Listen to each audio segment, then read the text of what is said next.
Sorry but I don't think there's any question. The Senate is under attack. Do you still consider it as an attack when you mentioned kahit marami na rin kami na una pong nagpaputok ng warning shot yung OSAA, hindi yung sabi lang. Okay. Kung tututukan kita ng baril, papasukin ko bahay mo na may baril ako.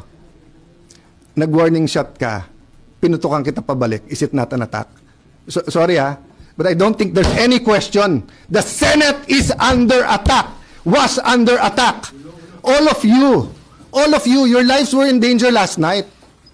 I know it's your job to ask a question, but you will tell me, pagka may nagpaputok na warning, hindi under attack yon? My God. We're a democracy. This is the Senate of the Philippines. Please naman. Di ba? Yeah. What do you think happens when there's no democracy? Who's the first casualty? The media.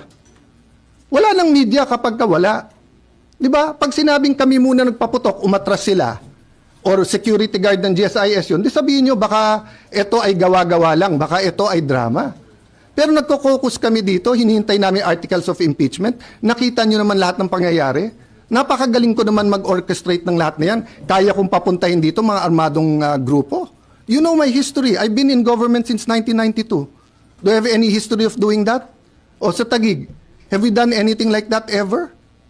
No, so, excuse me, I mean, I'm not taking offense at the question, but, if you have any doubt, you're doubting our democracy, you're not doubting my statements.